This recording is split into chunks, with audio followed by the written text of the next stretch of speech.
உங்கள்ட்ட நான் எந்த ஒரு விலங்கு அறிவியலான விலங்குன்னு கேட்டா ஃபர்ஸ்ட் உங்க மைண்டுக்கு வருது என்ன? டாக்ஸ் தானே. ஆனா இந்த ஒரு விலங்கு டாக்ஸை விட பசு சாலிங் ஸ்கில்ஸ்ல சிறந்ததான். அது வேற யாரும் இல்ல, லியோ படத்துல வர சுப்பிரமணி தான். ஹைனாஸ்.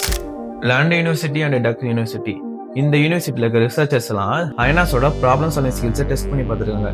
அப்படி பார்க்கும்போது இது ஆக்சுவலா பெட்டரா பெர்ஃபார்ம் பண்ணிருக்கு. ஒரு ப்ராப்ளம் டாக்ஸுக்கும் அண்ட் ஹைனாஸ்க்கும் ரெண்டு பேத்துமே கொடுக்குறாங்க. அதுல சில டாக்ஸ் மட்டும் தான் பாஸ் ஆக முடிஞ்சிச்சு and most of the dogs fail ஆகுது.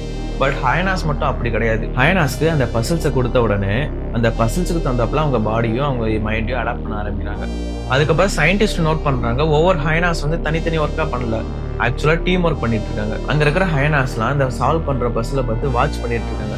வாட்ச் பண்ணிட்டு ஒரு டாஸ்க் இன்னொரு ஹைனாஸும் இன்னொரு டாஸ்க் இன்னொரு ஹைனாஸும் ஆக்சுவலா டீம் ஒர்க்கா பண்ணிட்டு இருக்கு. இந்த ஒரு ரீசனால தான் டாக்ஸை கம்பேர் பண்ணது ஹைனாஸால ஈஸியா சால்வ் பண்ண முடியுது அந்த பசில்ஸையும். நீங்களும் கவனிச்சா தெரியும், எப்பவுமே ஹைனாஸ்ல கூட்டமா தான் இருக்கும். ஏன்னா வேட்டையாறதுலாம் அதெல்லாம் புத்திசாலிங்க. இந்த ஒரு வீடியோ பிடிச்சிருந்தா மறக்காம லைக் பண்ணிக்கோங்க. அண்ட் இந்த மாதிரி நிறைய இன்ட்ரெஸ்டிங் வீடியோ பார்க்க மறக்காம பேஜை ஃபாலோ பண்ணிக்கோங்க. நாளைக்கு பார்க்கலாம்.